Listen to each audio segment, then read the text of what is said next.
Respect. It's something I thought I'd earned after 40 years of hard work, raising 3 children on my own, and putting every one of them through college without a dime of debt. But apparently, to my youngest son Marcus, I was just a helpless, old man who couldn't keep up with the times. That dinner conversation changed everything between us. The look in his eyes when he realized I now owned controlling interest in his business loan, well, that's a moment I'll never forget. Sometimes, the best lessons come from the people you least expect to teach them. I'd love to know which corner of the globe you're watching from. And if this story speaks to you, make sure to subscribe. Tomorrow's video is one you absolutely can't miss. I never thought retirement would be the beginning of the most significant business move of my life. After 43 years working as a financial controller for Westridge Manufacturing, I was looking forward to fishing trips, woodworking in my garage, and maybe finally taking that cross-country drive I'd been putting off. My wife Karen passed away when our kids were teenagers, and I'd focused on giving them stability rather than pursuing my own dreams. My name is Richard Caldwell, Rick to most people, and at 68, I thought I'd earned some peace. My 3 kids had all graduated college and started their own lives. My eldest, Jennifer, became a pediatrician in Boston. My middle child, Thomas, found success as an architect in Chicago. And then there was Marcus, my youngest, who at 32 was already making waves in the tech startup scene in Austin. I was proud of all of them, but Marcus had always been the most ambitious. Even as a kid, he was selling lemonade with pricing tiers, based on sugar content and temperature. By high school, he was fixing computers for half the neighborhood. He had that natural entrepreneurial spirit that reminded me of myself before life pushed me toward the stability of corporate accounting. After I retired, I moved to a modest house in Cedar Springs, a small town about 40 minutes outside of Austin. Close enough to visit Marcus and his wife Alicia occasionally, but far enough away that I wasn't interfering in their lives. I kept myself busy enough, joined a local fishing club, volunteered at the community center teaching basic financial literacy, and had dinner with my kids whenever our schedules aligned. It was during one of these family dinners last October when everything changed. Marcus had invited everyone to celebrate the 1-year anniversary of his tech startup, Quantum Leap Solutions. The company created inventory management software for small businesses, and from what Marcus had told me, they were growing quickly. He'd secured a significant business loan 6 months prior to expand their operations and hire more developers. The dinner was at Montrose, one of those trendy farm-to-table restaurants with Edison bulbs hanging from exposed beams and menus that change daily based on local ingredients. Not really my scene, but Marcus was footing the bill, and I was proud of his success. Jennifer and her husband David had flown in from Boston. Thomas couldn't make it due to a major project deadline, but his wife Melissa came to represent them. Marcus and Alicia were playing host, making sure everyone's glasses stayed full and conversation flowed smoothly. "To Quantum Leap's first year," Marcus said, raising his glass of some craft bourbon I couldn't pronounce. "From working out of my garage to a team of 17 and counting." We all clinked glasses, and I felt that swell of fatherly pride seeing my son coming into his own. After the toast, conversation drifted between Jennifer's stories about her pediatric practice, Melissa's updates on Thomas's architectural award nomination, and Alicia's explanation of Quantum Leap's latest product features. "Dad?" Marcus said, turning to me suddenly. "I've been meaning to ask, how's the retirement fund looking these days? Market's been pretty volatile." "I'm doing fine," I replied, slightly taken aback by the public inquiry into my finances. "Got everything allocated properly. Conservative but steady." Marcus exchanged a look with Alicia that I couldn't quite read. "You know, Dad, you really should let me take a look at your portfolio. Financial planning has changed a lot in the last decade." "I appreciate the offer, but I've managed our family finances for longer than you've been alive," I chuckled, trying to keep things light. "I think I can handle my own retirement." No offense, Dad, but the financial world has completely transformed since you were in the game. Between cryptocurrency, algorithmic trading, NFTs, and modern investment platforms, it's not the same landscape. I felt a small prickle of irritation, but maintained my smile. I keep up with the trends, Marcus. I read, I research. I may not be investing in dog-themed internet money, but my strategy is sound. Jennifer must have sensed the tension because she quickly jumped in with a story about her 5-year-old patient who tried to perform surgery on the waiting room fish tank. Conversation shifted and I thought the moment had passed, but later, as dessert was being served, some deconstructed apple pie that looked nothing like any pie I'd ever seen, Marcus circled back. "Seriously though, Dad," he said, his voice carrying that slightly condescending tone that successful young men sometimes adopt with their elders. "I've got connections with some excellent financial advisors. Modern portfolios need active management. The set-it-and-forget-it approach just doesn't cut it anymore." "Marcus," Alicia said quietly, placing her hand on his arm. But he continued, warming to his subject. "The world is moving too fast to stick with outdated strategies. Investment algorithms, automated portfolio balancing, fractional share investing, these tools could significantly improve your returns." Set down my fork, the brown butter crumble forgotten. "Son, I appreciate your concern, but I've been handling finances since before the internet existed. I've weathered multiple recessions, market crashes, and still put all 3 of you through. College debt-free. I think I can manage my retirement without jumping on every financial fad." "That's exactly the problem, Dad." Marcus leaned forward, his voice taking on that evangelizing quality he got when he was convinced he was right. "You're thinking about this like it's still 1995. The financial world has completely transformed. These aren't fads, they're the new reality." The table had gone quiet.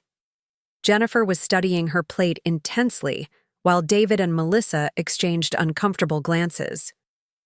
"Let's talk about something else," I suggested, not wanting to create a scene. "I'm only trying to help," Marcus insisted.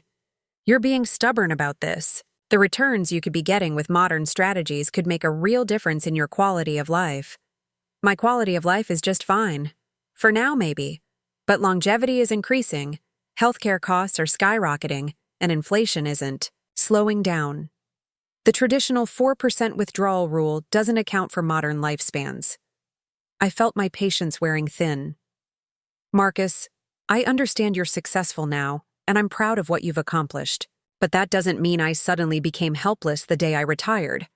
That's when he said it. The words that changed everything between us. "Dad, with all due respect, when it comes to modern finance, you are helpless. The strategies that worked for your generation are obsolete. It's like trying to navigate modern Austin with a paper map from the 1980s. You need GPS now." The table went silent. I saw Jennifer close her eyes briefly, as if in pain. David suddenly became very interested in the last bite of his dessert. Melissa's mouth had formed a small O of surprise. "Marcus," Alicia hissed, but the word hung there, helpless. My own son had called me helpless in front of our family. I faced a lot of challenges in my life.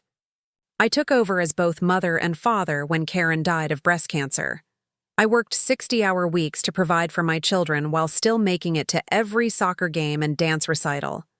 I put aside my own dreams of starting a business to give them stability. And not once, not during the darkest days after Karen's death, not during the recession when my 401k lost nearly half its value, not even when I was diagnosed with prostate cancer 5 years ago, did I ever feel helpless. But hearing that word from my son's mouth stung more than I wanted to admit. I carefully folded my napkin and placed it beside my plate. "Thank you for dinner, Marcus. It was lovely." My voice sounded distant, even to my own ears. "Jennifer, David, it was wonderful to see you both. Melissa, please give Thomas my love. If you'll excuse me, I think I'll head home." "Dad, wait," Marcus said, his face falling as he realized he'd crossed a line. I didn't mean it like that. It's getting late, and it's a long drive back to Cedar Springs, I replied evenly. Congratulations again on your company's anniversary. I left before anyone could stop me, the cool October air a welcome relief after the tension inside. As I drove home that night, Marcus's word echoed in my mind. Helpless. After everything I'd sacrificed, after all I'd accomplished, that's how my son saw me. The next morning, I woke up early, made my usual cup of black coffee, and sat at my kitchen table with my laptop. A plan was forming in my mind. If Marcus thought I was helpless in the modern financial world, perhaps it was time to show him exactly how much I had learned during my 4 decades in finance. I spent the day researching Quantum Leap solutions. Despite Marcus's success stories, at dinner, I wanted to see the hard numbers for myself. It wasn't difficult to find information. The business loan he'd secured had been through Austin Regional Bank, where I still had connections from my professional days. A quick lunch with my old colleague Simon Fisher revealed that while Quantum Leap was indeed growing, their cash flow was tighter than Marcus had implied at dinner.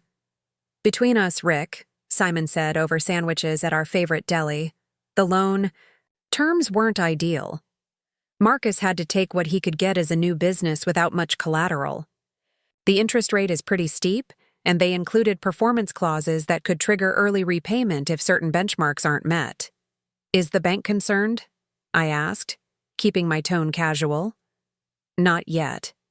The company's showing promise, but they're in that precarious early phase. One major client delay or unexpected expense could put them in a tight spot. Simon studied me over his glasses. Why the interest? Planning to invest in your son's company? Just a father's curiosity, I replied with a smile that didn't quite reach my eyes. A lot of love and effort went into bringing this story to life. If you're enjoying it, we'd be so grateful if you'd subscribe to our channel. Now, back to where we left off. Later that week, I made a call to Martin Rollins, another former colleague who now worked at Highwater Investment Group. Martin had been trying to get me to move my retirement portfolio to his firm for years. Rick Caldwell, finally coming to your senses and letting us grow that nest egg properly? Martin's booming voice filled my ear. Actually, Martin, I'm interested in a different kind of investment opportunity. What can you tell me about purchasing business debt? There was a pause on the line.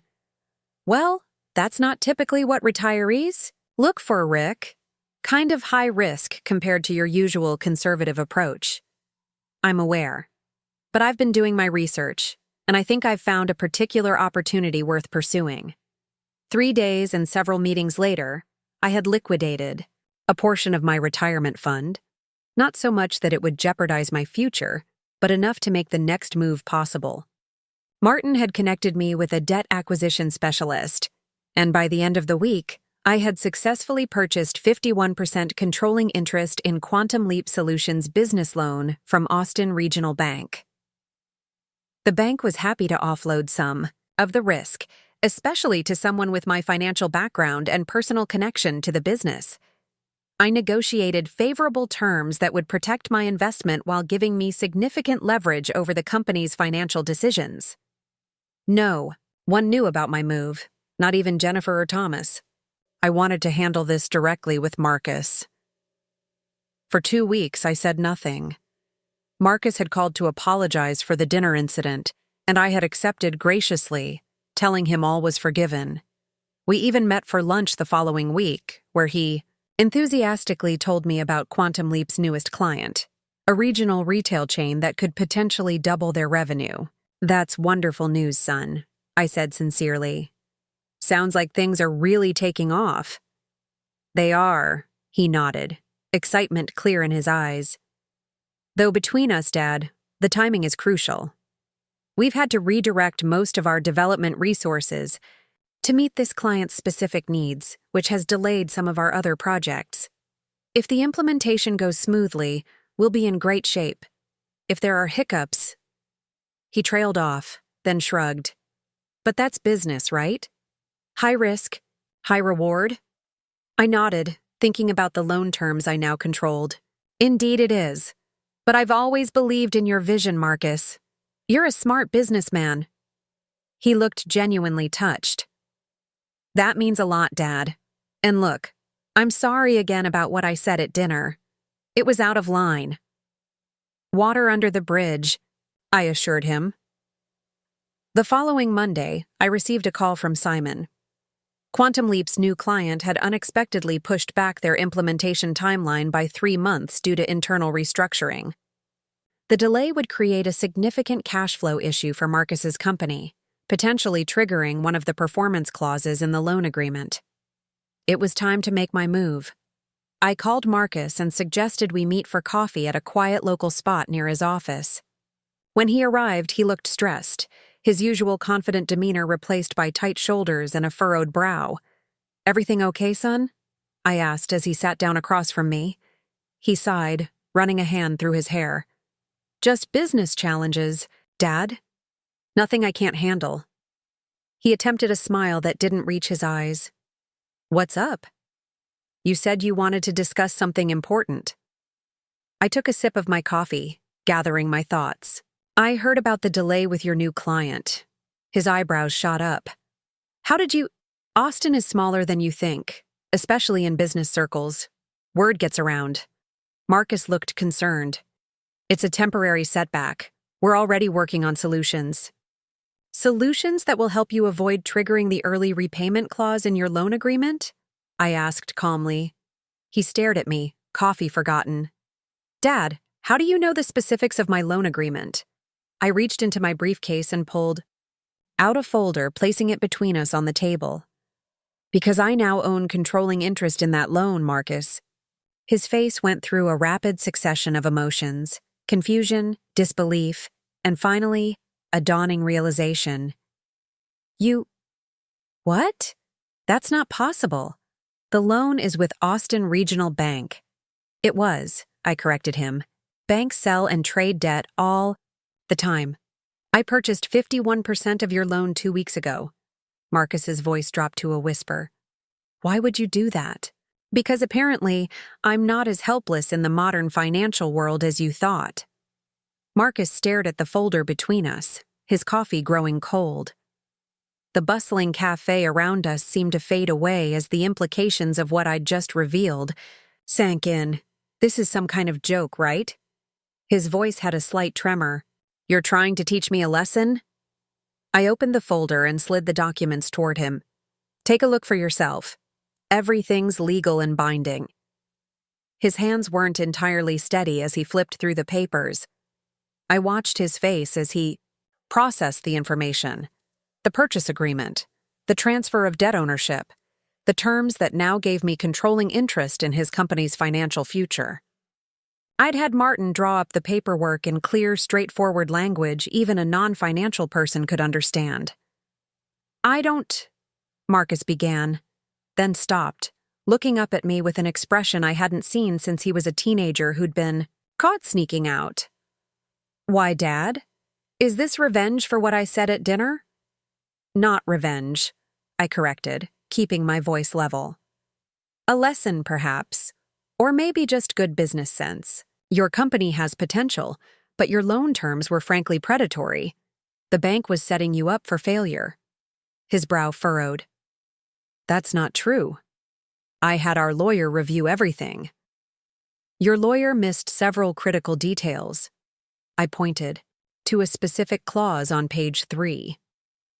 "Like this performance metric that triggers accelerated repayment if you miss quarterly growth targets. With your current client delay, you'd have hit that trigger next month."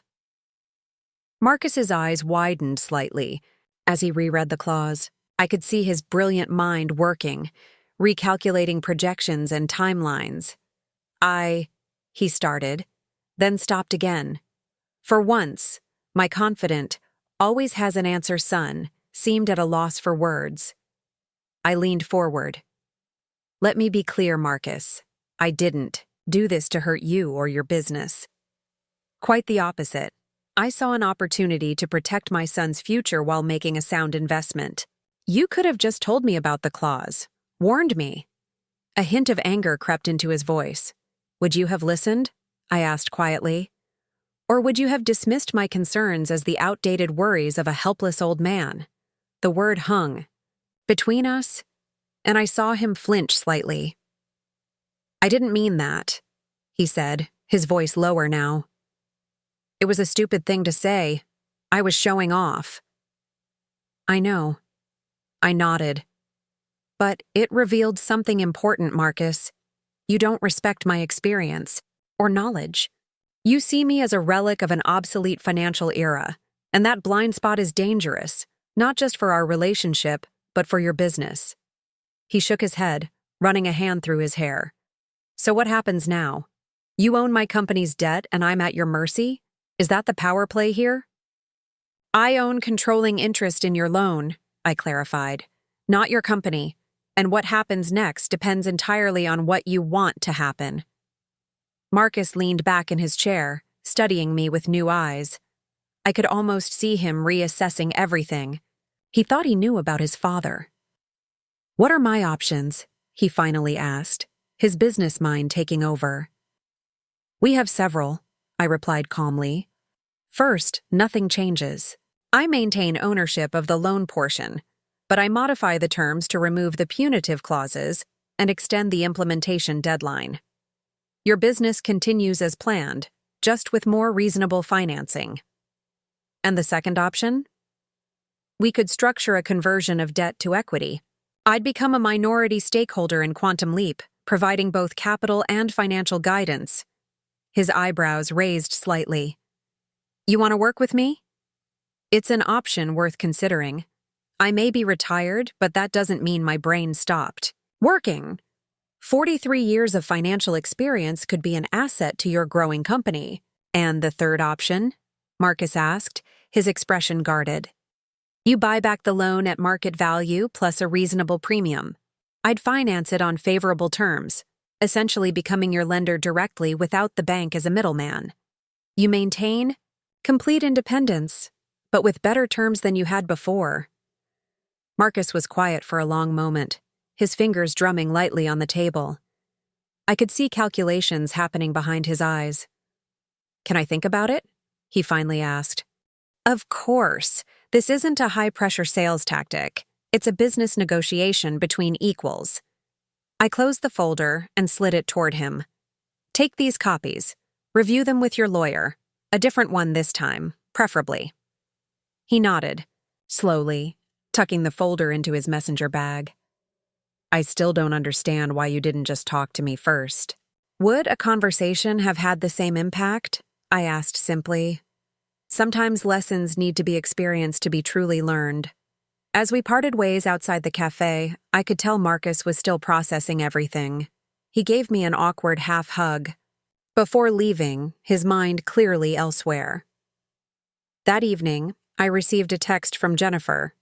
"What did you do?" Marcus just called me sounding completely shaken. I replied simply that Marcus and I were working through some business matters, and she shouldn't worry. Privately, I wondered if I had pushed too hard to make my point. 2 days passed with no word from Marcus. I kept myself busy with my usual retirement activities, but my mind frequently drifted to our conversation and the look on his face when he realized what I'd done. Had I damaged our relationship irreparably? The thought kept me awake longer than I cared to admit. On the third day, I received a text from Marcus. "Can we meet at my office tomorrow, 10 a.m.? The next morning, I drove to the converted warehouse in East Austin where Quantum Leap had its headquarters. It was my first time visiting his workplace, and I was impressed by what I saw. The space was modern but not extravagant. Practical workstations, a few small conference rooms with glass walls, and an energetic atmosphere as roughly 20 employees worked at their computers or collaborated in small groups. Marcus met me at the reception desk, dressed in dark jeans and a button-down shirt with the sleeves rolled up. He looked tired but focused. "Thanks for coming, Dad," he said, leading me past the open work area to a modest office in the back corner. "I wanted you to see the operation firsthand."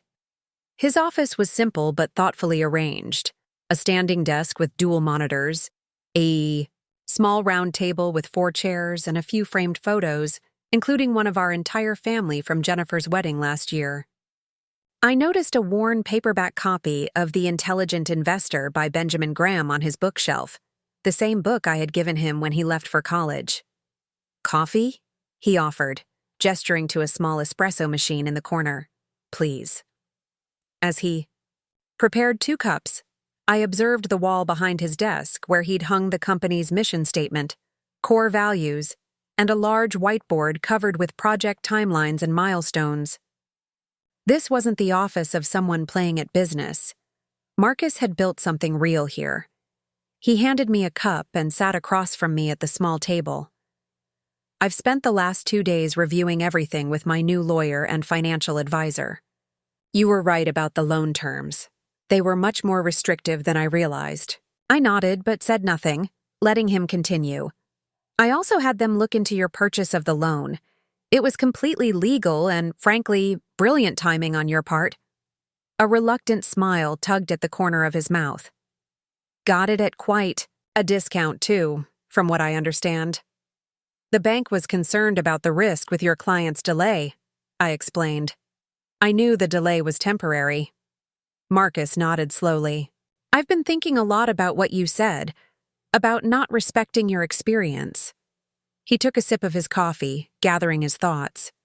"You're right. I've been dismissive. The truth is, I've been so focused on proving I could succeed on my own that I never considered what your expertise could bring to the table." "I understand the desire to make your own way," I replied. "It's something we share." "Maybe that's the problem," he said, meeting my eyes directly. "We're too much alike in some ways, both stubborn, both convinced we're right." I couldn't help but smile at that. "Your mother used to say the same thing." A comfortable silence settled between us as we both sipped our coffee, thinking about Karen. She would have handled this situation with more grace than either of us. "I'd like to propose a 4th option," Marcus finally said, pulling a folder of his own from his desk drawer. "One that wasn't on your list." He slid the folder toward me. Inside was a detailed business proposal for a new financial arrangement. A structured partnership between us that would convert my loan ownership into a 15% equity stake in Quantum Leap, with clearly defined roles for each of us. Marcus would remain CEO with full operational control, while I would serve as financial strategy advisor, with specific oversight of capital allocation, debt management, and long-term financial planning. "This gives you meaningful input without undermining my leadership," Marcus explained, "and it brings your experience to the table in a way that benefits the company." We'd meet weekly to review financials and quarterly for strategic planning. I read through the proposal carefully. It was thoughtfully structured, balancing our respective strengths while creating clear boundaries. He'd even included a conflict resolution mechanism and exit strategy should either of us wish to terminate the arrangement. "You put a lot of thought into this," I observed. "I've barely slept," he admitted with a tired smile. "But sometimes the best ideas come when your back is against the wall." "And what does Alicia think of this arrangement?" I asked, knowing my daughter-in-law was one of his most trusted advisors. It was her suggestion, actually. She reminded me that before you retired, you managed a financial division 10 times the size of our entire company. And that pride is expensive. In business. I nodded, appreciating Alicia's insight. "This is a solid proposal, Marcus, but I want to make something clear. I didn't do all this to force my way into your company. If you want to buy back the loan and maintain complete independence, I'll support that decision." "I know," he said, surprising me with his certainty. "That's exactly why I want you involved. You're not doing this for control or ego. You genuinely want what's best for the business, and for me." He took a deep breath. "And the truth is, Dad, I need your help. Not because I'm failing, but because I want to succeed beyond what I could do alone." Those words, "I need your help," meant more to me than I could express. not because they validated my actions or soothed my wounded pride from the dinner incident, but because they represented a new chapter in our relationship, one based on mutual respect rather than the traditional father-son dynamic we'd been stuck in. "Then I accept your proposal," I said, extending my hand across the table. "Partner." He shook my hand firmly, relief and determination mingling in his expression. "Partner." The next few weeks were a whirlwind of legal documentation, financial, restructuring, and strategic planning. I was impressed by the team Marcus had assembled. Young, brilliant people with innovative ideas and technological skills far beyond my understanding. But I also saw where my experience could fill critical gaps in their approach to financial sustainability and risk management. Together, we developed a revised growth strategy that preserved their ambitious vision while creating more stable cash flow mechanisms.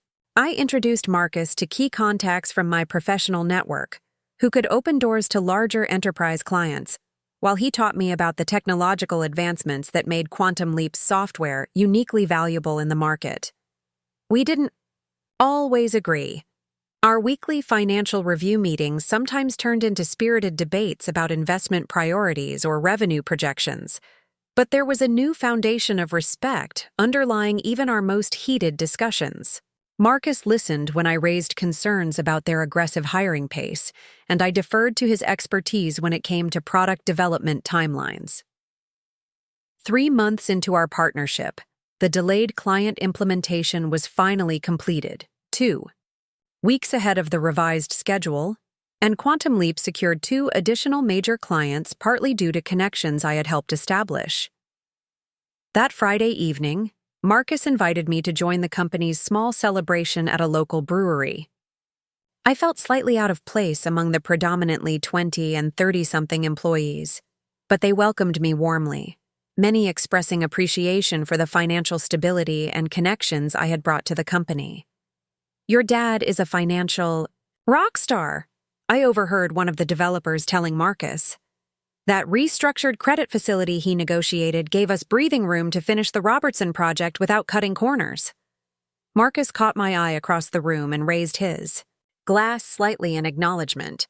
Later, as the gathering was winding down, he joined me at my table. "Not your usual scene, I know," he said, sliding into the chair beside me. "Thanks for coming." "I'm enjoying it more than I expected," I admitted. "You've built a remarkable team. Here, Marcus. You should be proud." He nodded, looking around at his employees with obvious affection. "I am, but I'm also grateful for how things have turned out between us." He turned to face me. "You know, the night after our coffee shop meeting, I was furious with you. I felt manipulated, outmaneuvered by my own father." "That's understandable," I acknowledged. "But then I started thinking about what you'd actually done. You spotted a vulnerability in my business that I had missed completely. You executed a sophisticated financial maneuver that protected my company from a serious threat. And then instead of using your leverage to control me, you offered me options that all ultimately benefited my business." He shook his head, smiling. I realized I'd be an idiot not to learn from that. I could have handled it more diplomatically, I conceded. "Maybe, but I might not have listened." His expression grew more serious. "You know, when I called you helpless at that dinner, I wasn't really talking about you. I was talking about myself." "What do you mean?" "I was terrified, Dad. The company was growing faster than I could keep up with. The responsibilities, the number of people depending on me, the complexity of the decisions I was making every day. It was overwhelming. I felt like I was barely keeping my head above water." He looked down at his beer. "Calling you helpless was projecting my own fears. If I convinced myself you needed my help, then maybe I wouldn't lose myself." The honesty of his confession caught me off guard. All this time, I had assumed his dismissive attitude came from youthful arrogance or lack of respect. It had never occurred to me that it might stem from his own insecurities. "Leading isn't easy," I said after a moment, "especially when others are counting on you. But you're not alone in this, Marcus. You never were. He nodded, blinking a bit more rapidly than usual. I know that now. We sat in comfortable silence for a moment before he spoke again. By the way, Jennifer and Thomas are still completely bewildered about what happened between us. They keep asking for details. I chuckled. What have you told them? Just that we've formed a business partnership and that you're a lot shrewder than any of us gave you credit for. He grinned. I figured you should have the pleasure of telling them the full story yourself. Perhaps at our next family dinner, I suggested. Which, by the way, I'll be hosting at my place this time. Nothing fancy, just my famous pot roast and some good wine. Sounds perfect, Marcus agreed. Though maybe we should avoid discussing investment strategies at the table. Deal, I laughed. Some lessons only need to be taught once. As we walked out to the parking lot together, I reflected on how differently things had turned out than I had initially planned. I had set out to teach my son a lesson about respect and underestimating his father. Instead, we had both learned something valuable about vulnerability, pride, and the unexpected gifts that can come from being open to new possibilities. Marcus had called me helpless, and in response, I had helped myself to ownership of his business, loan. But in the end, what truly mattered wasn't ownership or control. It was the partnership we had forged, stronger and more equal than the relationship we had before. Sometimes the best lessons come from the people you least expect to teach them, even if that person is your own son. 6 months into our partnership, Quantum Leap Solutions had undergone a remarkable transformation. Revenue had doubled, the team had grown to 32 employees, and we had moved into expanded office space in the same warehouse building. Most importantly, our client retention rate stood at 98%, practically unheard of in the competitive tech industry. The morning of our semi-annual strategy meeting, I arrived early to review the financial projections one last time. The office was quiet, with only a few developers already at their desks, headphones on as they coded. I settled into what had become my regular workspace, a small office adjacent to Marcus's that the team had playfully labeled The Vault with a nameplate that read Richard Caldwell, Financial Wizard. As I reviewed the spreadsheets on my laptop, I smiled at how much had changed since that fateful dinner and the helpless comment that had set everything in motion. What had begun as a lesson in respect had evolved into one of the most rewarding experiences of my professional life. Marcus arrived carrying 2 cups from Thunderbird Coffee, my usual black coffee and his overly complicated espresso concoction. "Morning, Dad," he said, placing my cup on the desk. "Ready for the big presentation today?" "Just making some final tweaks to the 5-year projections," I replied. "I think Davidson Financial is going to be very interested in what we have to show them." Davidson Financial was a regional investment firm that had expressed interest in leading a potential Series A funding round for Quantum Leap. If successful, the investment would allow us to expand beyond inventory management into comprehensive supply chain solutions for mid-size businesses. "Any concerns I should know about?" Marcus asked, leaning against the doorframe. "Nothing major. I adjusted the customer acquisition costs upward by 8% to account for the increased competition we're seeing in the Southeast market. Better to be conservative in these projections, under-promise and over-deliver." Marcus nodded appreciatively. "That's exactly why you're invaluable here. Before you came on board, I would have gone in with the most optimistic numbers possible. And you would have impressed them with your vision and technical innovations," I countered. "We each bring different strengths to the table." This balanced approach had become the cornerstone of our partnership. Marcus's entrepreneurial drive and technological expertise paired with my financial caution and strategic planning had proven to be a powerful combination. Our morning strategy session went smoothly, with the leadership team finalizing preparations for the Davidson presentation. Alicia, who had taken on the role of Chief Marketing Officer, presented compelling case studies from our largest clients. Tyler Chen, our brilliant young CTO, demonstrated the new machine learning capabilities that would form the foundation of our supply chain expansion. After the meeting broke up, Marcus stayed behind with me to finalize our approach for the afternoon presentation.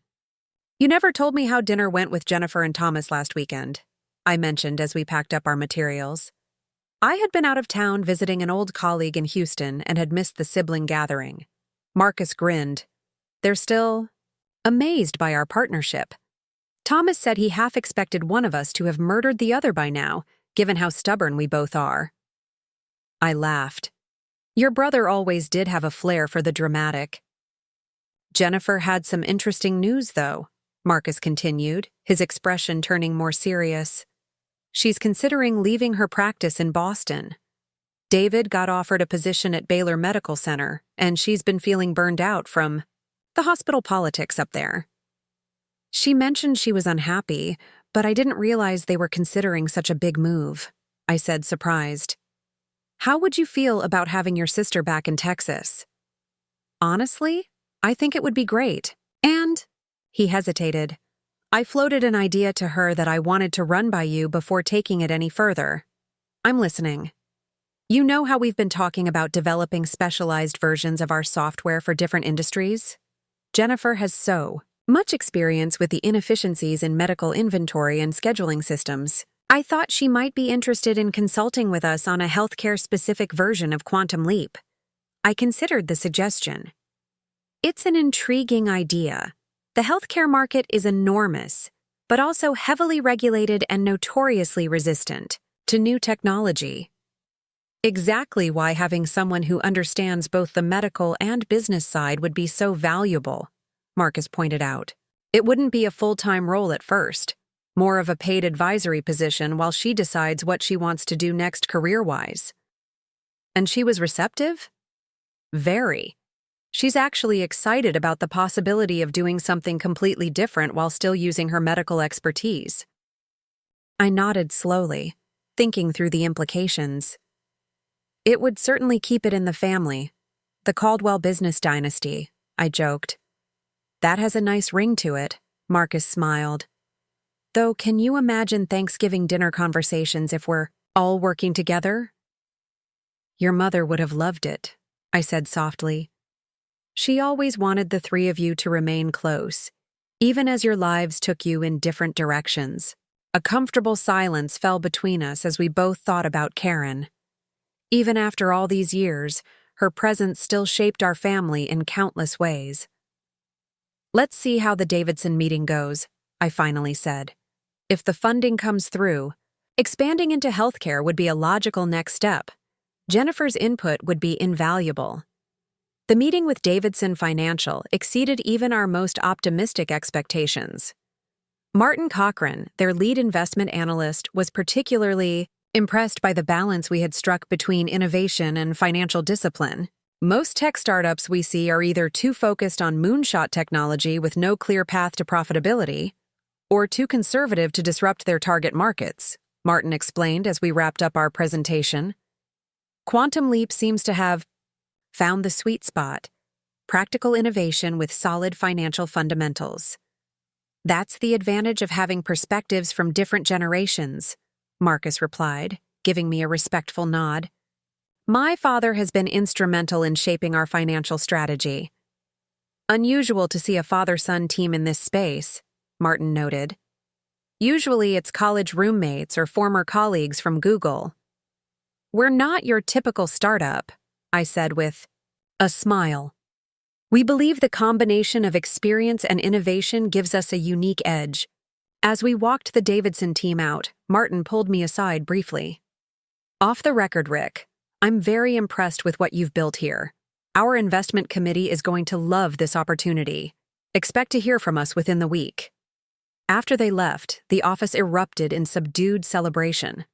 Marcus had instituted a policy of not counting investment chickens before they hatched, but the team could sense that the meeting had gone exceptionally well. Drink at Whistler's tonight if everyone can make it, Marcus announced. No matter what happens with Davidson, we've built something special here, and that's worth celebrating. Later that evening, as the team relaxed at the popular East Austin bar, I found myself in conversation with Alicia at a quiet corner table. "I never properly thanked you," I said, sipping my bourbon. "For what?" she asked, though her slight smile suggested she knew exactly what I meant. "Marcus told me you were the one who suggested bringing me on as a financial advisor, that it was your idea to turn our confrontation into a partnership." She nodded, tucking a strand of hair behind her ear. "I could see what was happening between you two. Marcus respects you more than you know, but he was so determined to prove himself that he couldn't see the value of your experience. And you—" She paused, giving me a pointed look. "You were hurt by his dismissal and wanted to prove you weren't obsolete." I chuckled. "That's a pretty accurate assessment." "I've known since I met Marcus that his drive comes from wanting to make you proud," Alicia continued. "And I've seen how much you want to contribute to his success. You both just needed a bridge to connect those desires." "You're very insightful," I observed. "Quantum Leap is lucky to have you."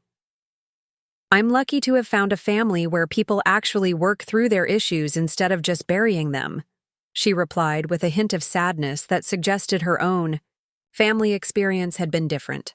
Our conversation was interrupted as Marcus approached Tyler, both looking slightly flushed with excitement. "Davidson just called," Marcus announced quietly, eyes bright. "They're presenting a term sheet tomorrow. $5 million, at a valuation even higher than we projected." "That's fantastic news," I said, standing to shake his hand, which quickly turned into a brief hug. "Congratulations, son. You've earned this." "We've earned this," he corrected me. "I wouldn't be here without you, Dad." The following weeks were a whirlwind of legal documentation, strategic planning, and preparing for the significant expansion the investment would enable. Marcus appointed me to lead the due diligence process with Davidson's legal team, while he focused on developing the product roadmap for our healthcare initiative. Jennifer arrived in Austin for a week-long visit to explore the possibility of joining Quantum Leap as a healthcare advisor. I invited all 3 of my children to dinner at my Cedar Springs home, the first time we had all been together since the fateful dinner where Marcus had called me Helpless. I prepared Karen's pot roast recipe, a family favorite that had been the centerpiece of countless Sunday dinners when the children were growing up. As I worked in the kitchen, I could hear them in the living room, catching up and teasing each other as they had since childhood. "Remember when Marcus tried to start a lawn mowing optimization service in middle school?" Thomas was saying. "He created a whole algorithm for the most efficient mowing pattern based on yard shape, and then got distracted by baseball season. And left Mrs. Winter's yard half-mowed for 2 weeks," Jennifer added, laughing. "That was a valuable business lesson about not overcommitting." Marcus defended himself good-naturedly. "Besides, you're one to talk, Ms. I'm going to open a veterinary hospital in our garage." "Those poor neighborhood cats," Thomas sighed dramatically, "subjected to Jennifer's examinations with a toy stethoscope." "They all survived," Jennifer protested. "And I'll have you know, my bedside manner was excellent even then." Their laughter warmed my heart as I put the finishing touches on dinner. By the time we gathered around the dining room table, the atmosphere was relaxed and joyful in a way I hadn't experienced in years. Over dessert, Karen's apple crumble, the conversation turned to business matters. "So let me get this straight," Thomas said, looking between Marcus and me. "Dad now owns part of your company, and Jennifer might be joining as a consultant?" "That's the plan," Marcus confirmed. "And if you ever get tired of designing buildings, I'm sure we could find a place for you too," Thomas laughed. "I'm quite happy where I am, thank you. But I am curious, how exactly did this partnership come about? Neither of you has ever told us the full story." Marcus and I exchanged glances. "It's actually quite an interesting tale," I began, setting down my coffee cup. "It all started at that dinner for Quantum Leap's anniversary." I proceeded to tell the story from my perspective. The helpless comment, my research into Marcus's business loan, and the strategic acquisition of controlling interest. Marcus then picked up the narrative, describing his initial shock and anger, followed by his realization that my actions had actually protected his company from serious financial jeopardy. Jennifer and Thomas listened with increasing amazement. "Dad, you actually bought his business loan without telling him?" Jennifer asked, eyes wide. "That's diabolical." "I prefer to think of it as instructive," I replied with a small smile. "And you weren't furious?" Thomas asked Marcus. "Oh, I was livid. At first," Marcus admitted. "But once I got past my ego, I realized it was exactly the kind of strategic thinking I needed in my corner. Dad saw vulnerabilities I had missed completely and took decisive action." "The Caldwell family has a flair for the dramatic, it seems," Thomas mused, shaking his head. "Only we would turn a dinner insult into a business partnership." "Speaking of partnerships," Marcus said, turning to Jennifer, "what are you thinking about our healthcare proposition? No pressure, but having you on board would be incredible." Jennifer took a thoughtful sip of her wine. "I've been giving it serious consideration. The more I learn about what you're doing at Quantum Leap, the more I can see the potential impact in healthcare settings." She glanced at me. "And the idea of working with family has a certain appeal, especially after seeing how well you two have managed it." "It's not always easy," I cautioned. "We've had our share of disagreements." "Heated debates," Marcus corrected with a grin. "But we've established ground rules," I continued. "Work stays at work. Family time is family time. And we always remember that our relationship matters more than any business decision." "That's actually reassuring," Jennifer said.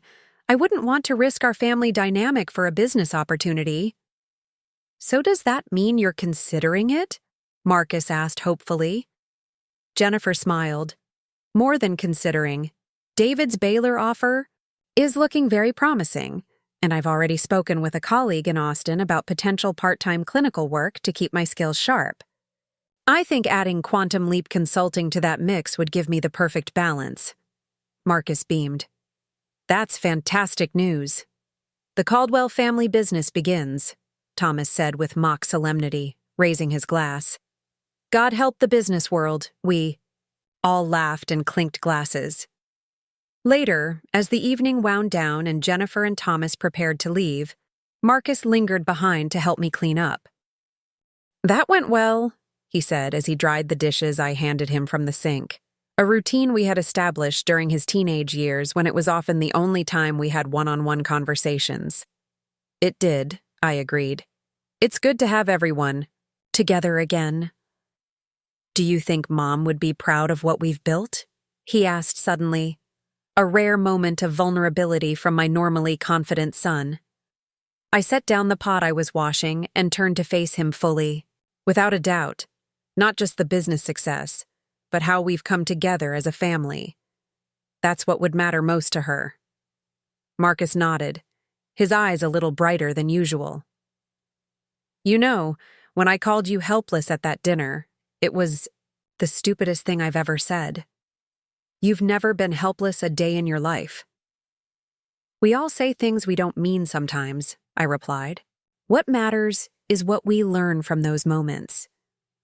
"And what did you learn from all this, Dad?" he asked, genuinely curious. I thought about it for a moment. That retirement doesn't mean the end of contributing value. That experience and innovation are stronger together than either one alone. And that sometimes the best way to help someone isn't to do things for them, but to challenge them to see things differently. "Good lessons," Marcus acknowledged. "Want to know what I learned?" "I'd like that." That success isn't just about cutting-edge technology or disruptive business models. It's about building something sustainable, something that can weather setbacks and grow stronger through challenges. He placed the last dried plate in the cabinet. And that sometimes, the wisdom you need most is right in front of you, if you're humble enough to recognize it. As Marcus left that evening, I stood on the porch watching his car disappear down the quiet street. The cool night air carried the scent of my neighbor's jasmine plant, and somewhere in the distance, A dog barked contentedly. From helpless to business partners to family reunited around a common purpose. Our journey had taken unexpected turns. But isn't that the way of life? The paths we resist often lead us to the destinations we need most. I smiled as I turned to go back inside. Sometimes the best way to help yourself isn't by proving others wrong, but by finding the courage to work together toward something better than either of you could create alone. And that, perhaps, is the most valuable lesson of all. 18 months. After Davidson Financial's investment, Quantum Leap Solutions had transformed from a promising startup into a regional powerhouse. Our offices now occupied the entire third floor of the warehouse building, housing a team of 78 employees. The healthcare module that Jennifer had helped develop was generating substantial revenue from 3 major hospital systems across Texas, and we were in early discussions with a national healthcare provider about potential nationwide implementation. My role had evolved as well. While I still maintained oversight of financial strategy, I had gradually stepped back from daily operations to focus on mentoring the next generation of leadership within the company. We had hired Vanessa Mitchell, a brilliant financial executive, from Oracle as our CFO, and I spent much of my time working with her to develop sophisticated forecasting models tailored specifically to our unique business model. The business success was gratifying, but what brought me the most satisfaction was watching the transformation in my family. Jennifer had officially relocated to Austin with David, dividing her time between part-time clinical work at a community health center and her expanding role at Quantum Leap. Even Thomas, though not directly involved in the business, had secured several architecture projects in Austin, allowing him to visit more frequently. As I drove to the office for our quarterly board meeting, my phone rang through the car's speakers. The caller ID showed Thomas Caldwell. "Morning, Thomas," I answered. "This is early for you. Isn't it still the middle of the night in Chicago?" "Very funny, Dad," he replied. "Architects do occasionally see the morning hours. Listen, I wanted to catch you before your board meeting. Today, I just got some exciting news. I'm listening. Remember that mixed-use development proposal I mentioned? The one near Lady Bird Lake? The sustainable building with the integrated urban garden spaces?" I recalled. Thomas had been pursuing this project for months, a passion project that aligned with his interest in environmentally conscious architecture. "That's the one. We got it, Dad. Full approval from the city council last night. Construction begins in 3 months. That's fantastic news, son. Congratulations." I could hear the pride and excitement in his voice, reminiscent of when he would show me his elaborate Lego constructions as a child. "Here's where it gets interesting," Thomas continued. The developer was impressed with our community integration approach for the commercial spaces. They're looking for business tenants who embody that same community-oriented philosophy. I could sense where this was heading. "And you thought of Quantum Leap?" "Exactly. You've mentioned that you're outgrowing your current space. This would be a perfect fit. Custom-designed offices in a showcase sustainable building. Plus, we could work together on the design to ensure it meets all your technical specifications." I turned this over in my mind, appreciating the symmetry of having another child involved in the growing family enterprise, albeit in a different capacity. "It's an intriguing proposition," I admitted. "We've actually been discussing expansion options at today's board meeting. Your timing is impeccable. I'll email you the preliminary designs and space allocations. The location is prime, walking distance to downtown, but with enough space for proper amenities. The developer is offering favorable terms for anchor tenants who sign early. I'll bring it up today and have Marcus call you afterward," I promised. "And Thomas, I'm really proud of you. This project sounds extraordinary." "Thanks, Dad," he replied, the simple words carrying significant weight. "That means a lot coming from you." After we disconnected, I reflected on how far we had come as a family. From the tension of that infamous dinner to the collaborative spirit that now defined our relationships, The transformation was remarkable. The boardroom was already full when I arrived at Quantum Leap's offices. In addition to Marcus, Jennifer, and our executive team, 2 representatives from Davidson Financial were present, along with our corporate counsel, Stephanie Wong.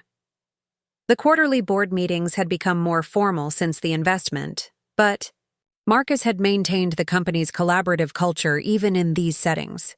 "Now that everyone's here, let's get started," Marcus began, standing at the head of the conference table. At 34, my son had grown into his role as CEO with impressive poise. The past 18 months had matured him in ways I hadn't anticipated, tempering his youthful exuberance with thoughtful leadership. Before we dive into the quarterly results, I want to acknowledge a significant milestone, he continued. Today marks exactly 2 years since Quantum Leap implemented our revised organizational structure, with my father joining the leadership team. He smiled in my direction. The company's growth since then speaks for itself, but I want to publicly express my gratitude for his guidance. "Dad, you've been the balance wheel that kept this machine running smoothly." A brief round of applause followed, somewhat embarrassing me, but I acknowledged it with a nod. The meeting proceeded efficiently through the standard agenda items. Vanessa presented the quarterly financials, which exceeded projections across all key metrics. Tyler outlined the technology roadmap for the next 12 months, highlighting the machine learning innovations that were creating substantial competitive advantages. Jennifer provided updates on the healthcare division, which had grown to represent nearly 30% of our total revenue. When we reached the facilities discussion, I seized the opportunity to mention Thomas's proposal. "Before we decide on expansion options, I'd like to put another possibility on the table," I said, explaining Thomas's project and the potential benefits of custom-designed space in a landmark sustainable building. Martin Cochran from Davidson Financial leaned forward with interest. "That kind of signature space would align perfectly with the brand identity we've been cultivating. Plus, the PR value of being housed in an award-winning sustainable development shouldn't be underestimated." Marcus nodded thoughtfully. "I like the concept, especially the family connection. Can we get detailed proposals to review?" "Thomas is sending over the preliminary designs today," I replied. "He's suggested a site visit next week if there's serious interest." "Let's schedule it," Marcus decided. "Jennifer, would you coordinate with Thomas to find a time when the key stakeholders can attend?" As the meeting continued, I observed the easy rapport between my children, now colleagues in a shared enterprise. There was a shorthand in their communication that only siblings could achieve, but it was tempered with professional respect that made it effective in a business context. After the meeting adjourned, Marcus and I stepped out onto the building's rooftop terrace for a private conversation. The autumn air was crisp, and downtown Austin's skyline provided a dramatic backdrop. "Thomas's project is impressive," Marcus acknowledged, leaning against the railing. "But I want to make sure we're making this decision for the right reasons. Are we considering it because it's objectively the best option for the company, or because it keeps business in the family?" I appreciated his directness. "It's a fair question. I think we need to evaluate it on its merits like any other proposal. If it doesn't make business sense, we shouldn't do it." Agreed. Marcus smiled slightly. "Though I admit I like the idea of having another Caldwell involved in the company's future. The 3-generation business has a nice ring to it." "3 generations?" I asked, raising an eyebrow. "Alicia's pregnant," he said quietly, his expression a mixture of joy and apprehension. 12 weeks. We've been waiting to share the news until after the first trimester." For a moment, I was speechless. The prospect of becoming a grandfather hit me with unexpected emotional force. "That's incredible news," I finally managed, pulling him into a hug. "Congratulations, son." "We're still processing it ourselves," he admitted as we separated.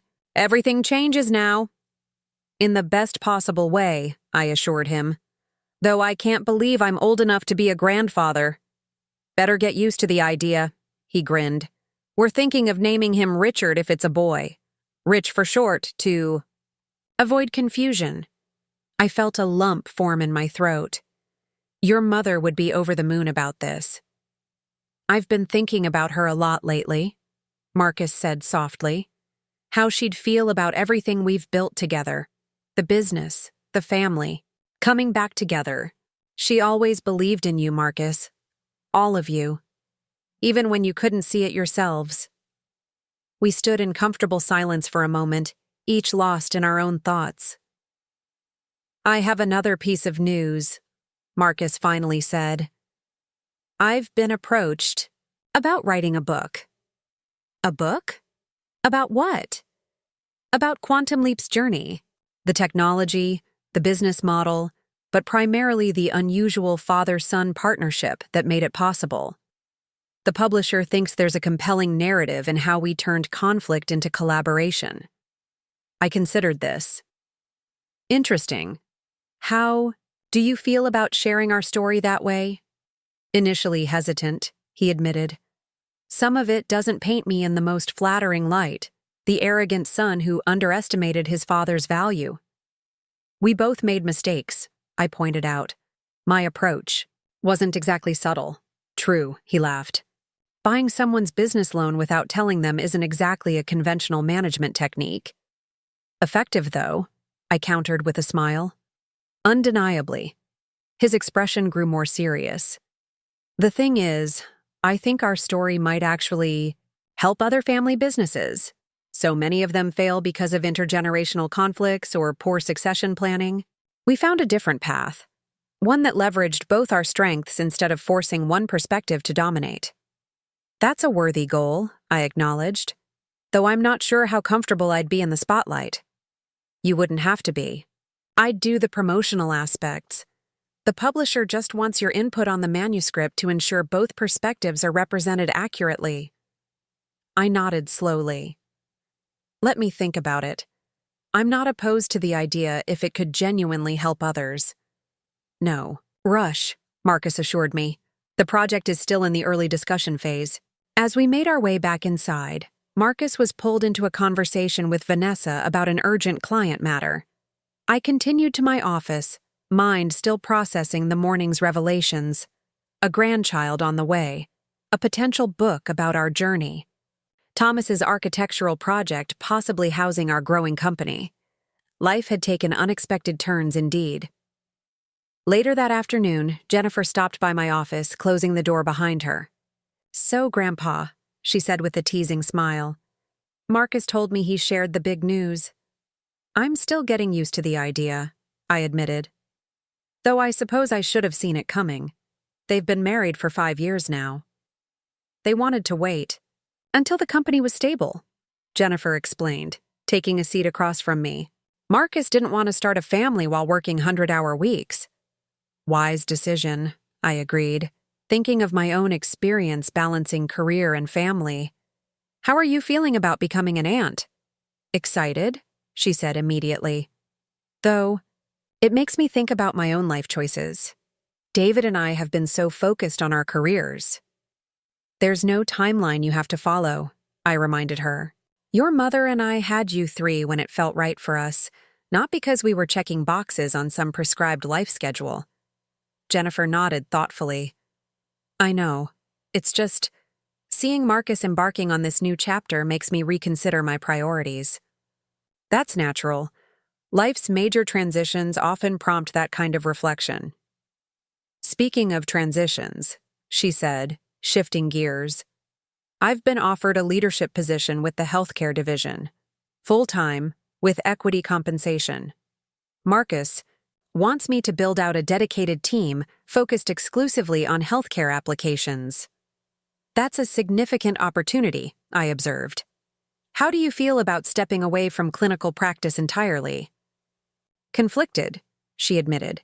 I went into medicine to help people directly, but the technologies we're developing could improve care for thousands of patients across multiple health systems. The scale of potential impact is compelling. It doesn't have to be an either-or decision, I suggested. Perhaps you could maintain some limited clinical hours while leading the division. That practical experience would actually enhance your credibility with healthcare clients. Jennifer's expression brightened. That's actually brilliant, Dad. I could propose a 80-20 split, majority time with Quantum Leap but still keep a hand in patient care. The community clinic might be open to that arrangement. Worth exploring, I agreed. Listen, she said, her tone becoming more serious. I haven't had a chance to tell you how much I admire what you've done here. Not just the business success, but how you've handled everything with Marcus. The way you turned that conflict into something constructive instead of letting it drive you apart. I appreciate that, Jennifer. Though I'll admit my initial response wasn't entirely noble, I wanted to teach him a lesson. Maybe that's exactly what he needed, she pointed out. Sometimes the most meaningful growth comes from confronting our blind spots. A diplomatic way of saying I was justified in being petty. I chuckled. Not petty, she corrected. Strategic. There's a difference. She stood to leave.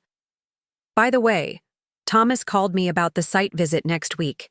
I'm coordinating schedules, but it looks like Tuesday afternoon works for most people. I'll be there, I confirmed. And Jennifer? I'm proud of what you're building here too. The healthcare division is becoming something special. After she left, I turned to the window, watching the bustling activity in the office beyond. Jan. Developers huddled around whiteboards covered in complex diagrams. Account managers conducted video calls with clients. The finance team assembled reports for the upcoming strategy session. From my vantage point, I could see Marcus in his office, gesturing animatedly as he explained something to Tyler. Jennifer had stopped by Vanessa's desk, the two women reviewing something on a tablet. They had found their places in this ecosystem. We had built together, contributing their unique perspectives to a shared vision. 2 years ago, when Marcus had called me helpless at that fateful dinner, I could never have imagined the cascade of events that would follow. What had begun as a defensive reaction to a thoughtless comment had evolved into one of the most rewarding chapters of my life. That evening, as I drove home to Cedar Springs, I reflected on the strange, winding path that had brought us here. Sometimes life's most painful moments become catalysts for its greatest blessings. The word helpless had stung deeply when Marcus first said it, yet it had ultimately helped us forge a new kind of relationship, one based on mutual respect and recognition of each other's strengths. As I turned onto my street, I noticed a moving truck parked in front of the house next door. My longtime neighbors, the Garcias, had relocated to Arizona last month to be closer to their grandchildren. I wondered briefly who would be moving in. To my surprise, I spotted Jennifer directing movers with furniture. When she saw my car, she waved enthusiastically. "Surprise!" she called as I parked in my driveway. "Guess who your new neighbor is? You bought the Garcia place?" I asked, astonished.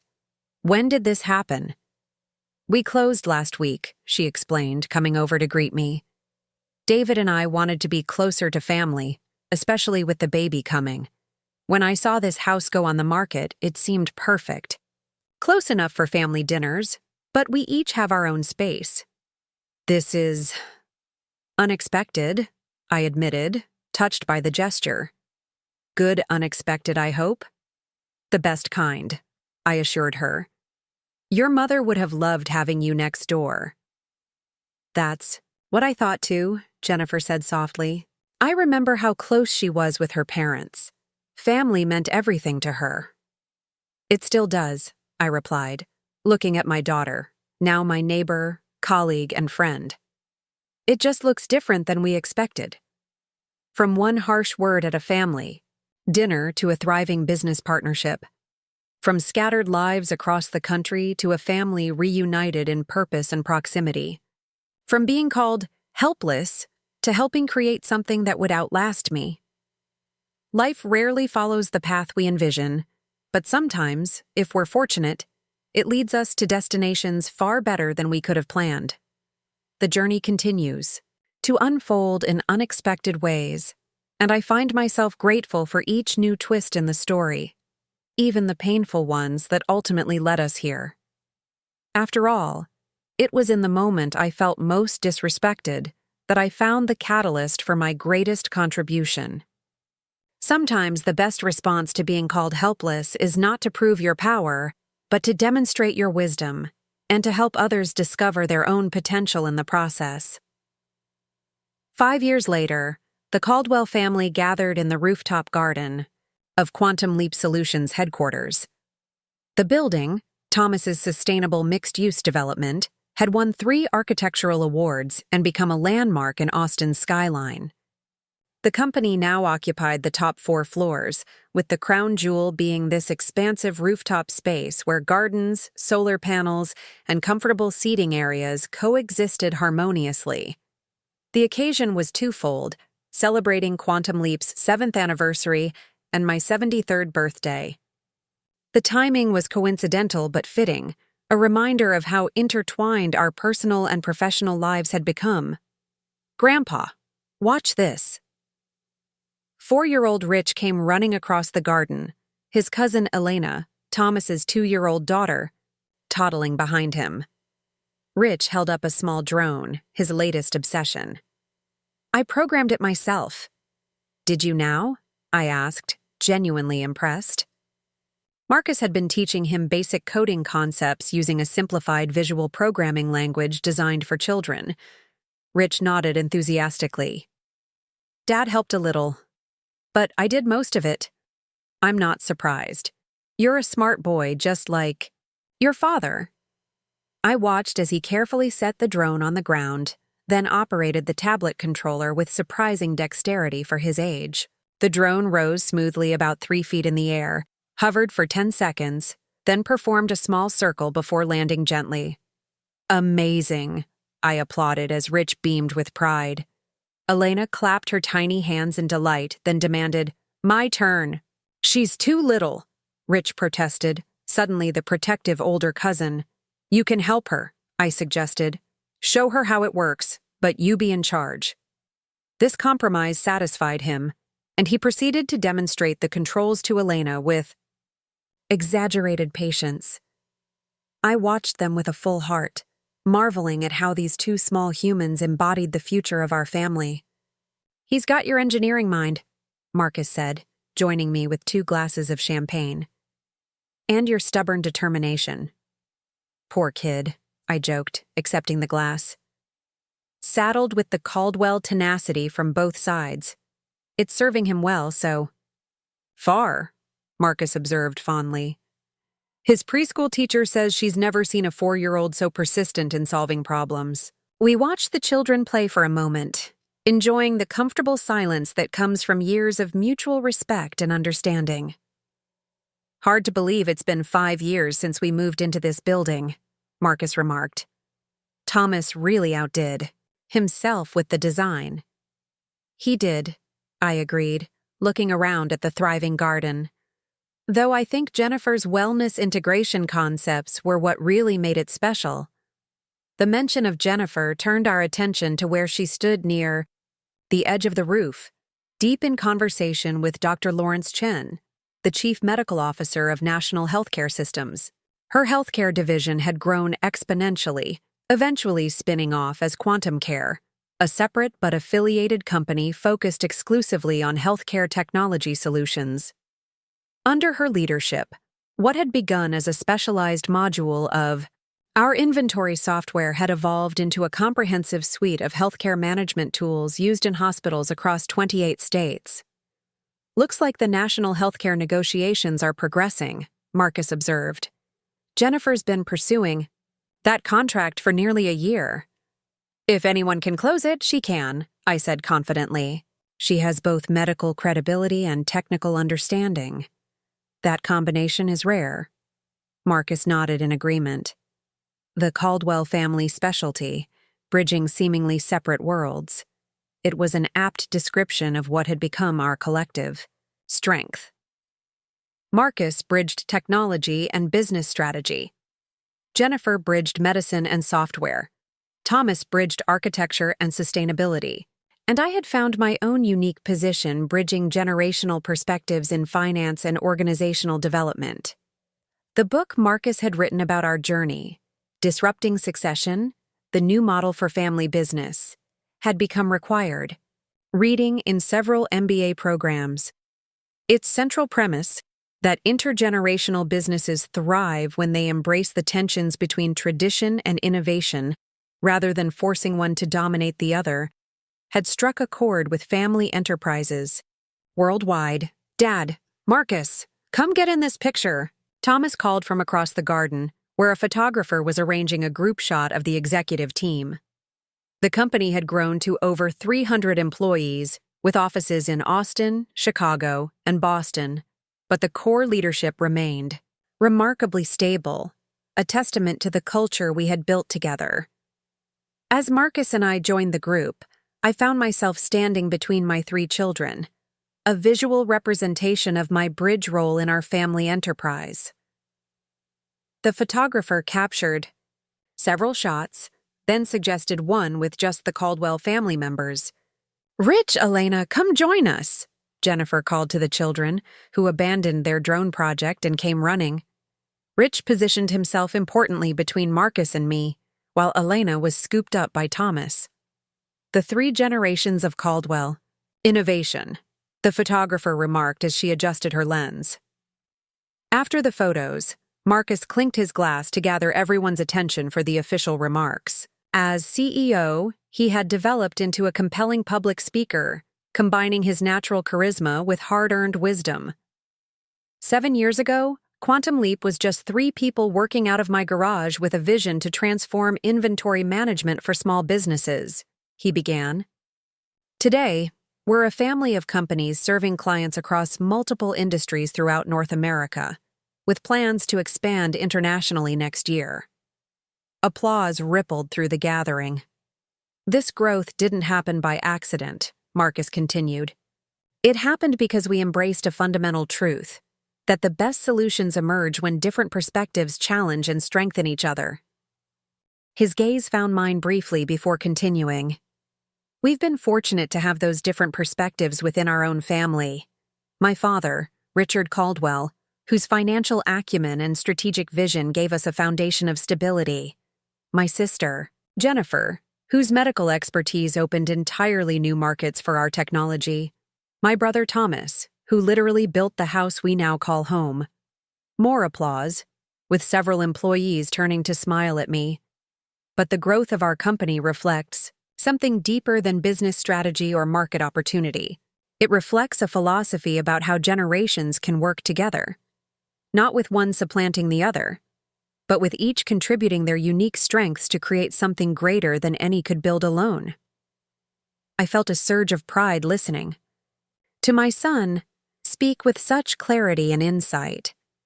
The arrogant young man who had once called me helpless had matured into a leader who understood the value of humility and collaboration. Today, as we celebrate both our company's anniversary and my father's birthday, I'm reminded that the greatest gift we can give each other is respect. Respect for what each person brings to the table, regardless of age or background or job title. Marcus raised his glass. To 7 remarkable years, to many more ahead, and to the man who taught me that true strength lies not in independence, but in how we support each other. Happy birthday, Dad, the crowd echoed. Happy birthday, Rick, and applauded warmly. As the formal part of the celebration concluded and people broke into smaller conversational groups. Vanessa approached me with a folder tucked under her arm. "I have something for you," she said, handing me the folder. "The final projections for the institutional investment round. I thought you might want to review them before the board presentation next week." "Thank you, Vanessa," I said, accepting the folder. "Though you know I trust your financial modeling implicitly these days," she smiled. "I still value your perspective. Some of the capital allocation decisions are complex, particularly with European expansion on the horizon. I'll look at them over this weekend," I promised. After Vanessa departed, I found a quiet bench at the edge of the garden to contemplate the Austin skyline. The late afternoon sun cast a golden glow over the city, highlighting the Colorado River winding through downtown. It was a view I never tired of, a constant reminder of how far we had all come. Alicia joined me on the bench, following my gaze over the city. "Penny for your thoughts?" she asked. "Just reflecting on the journey," I replied. And how differently things might have turned out if Marcus hadn't called me helpless that night. Alicia laughed softly. "The infamous dinner. It's become a family legend now."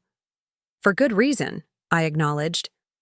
"It was a turning point, though we couldn't have known it then." "I think what made the difference wasn't the comment itself," Alicia observed thoughtfully. "It was how you both responded to it. Marcus could have doubled down on his perception. You could have retreated in hurt. Instead, you both found a way to transform conflict into collaboration. With your help," I reminded her. "Your suggestion of a partnership was the catalyst for everything that followed." She shrugged modestly. "I just provided a structure.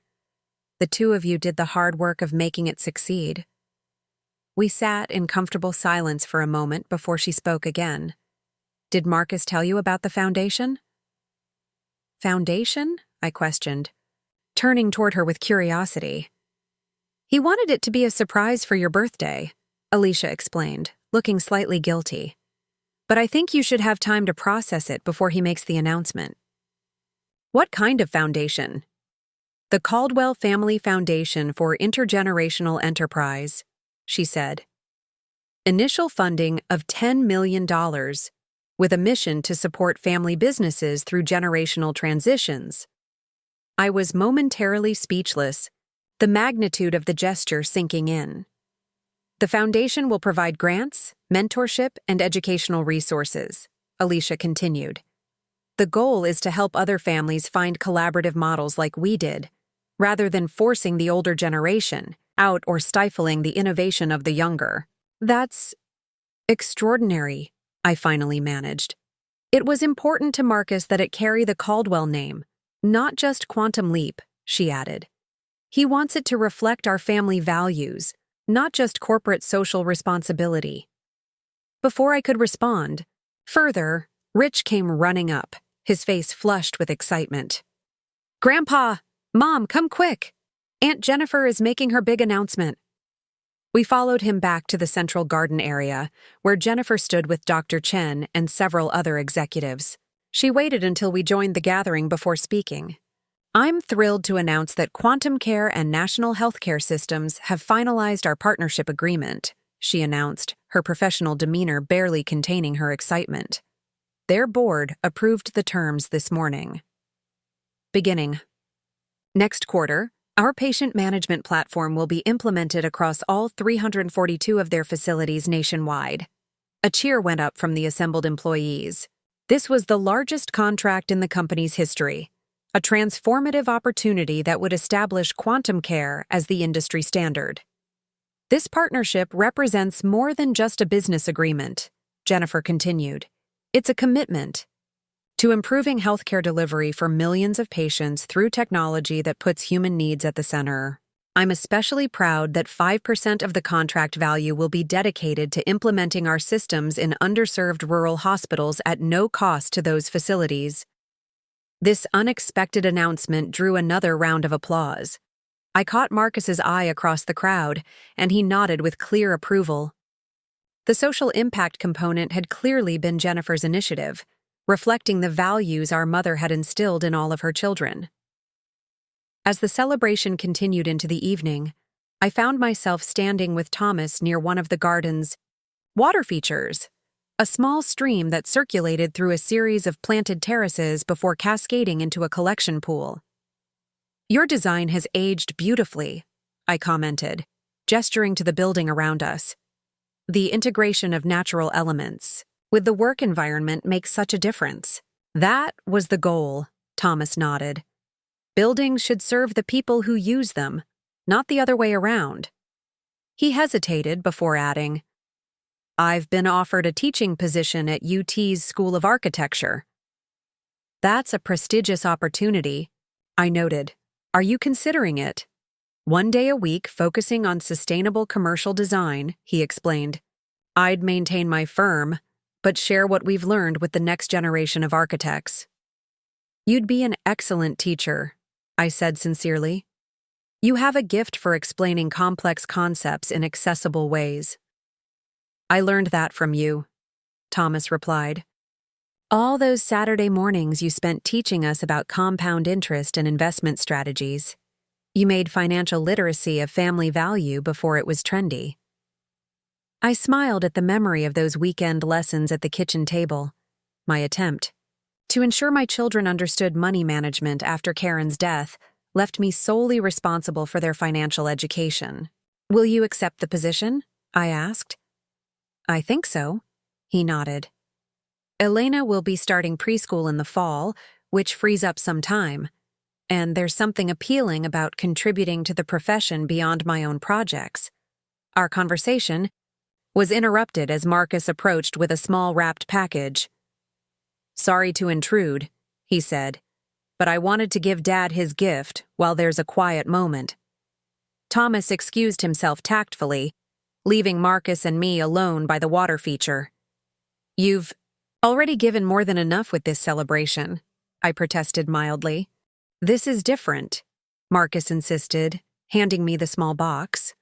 Something personal. I unwrapped it carefully to find a vintage Omega Seamaster watch, identical to the one my father had given me when I graduated college, which had been stolen during a business trip decades ago. How did you... I began, stunned by the perfect replica of the timepiece I had described to Marcus only once, years ago. Took some detective work, he admitted. I found a photo in Mom's old albums where you were wearing it. Had to consult several vintage watch experts to identify the exact model and year. Then it was just a matter of tracking one down in good condition.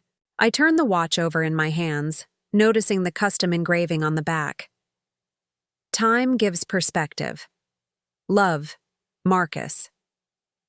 It's perfect, I said, my voice thick with emotion as I strapped it onto my wrist. Thank you, son. I thought about what? To get the man who insists he doesn't need anything, Marcus explained. Then I realized the most meaningful gift would be something that connects generations, past and future.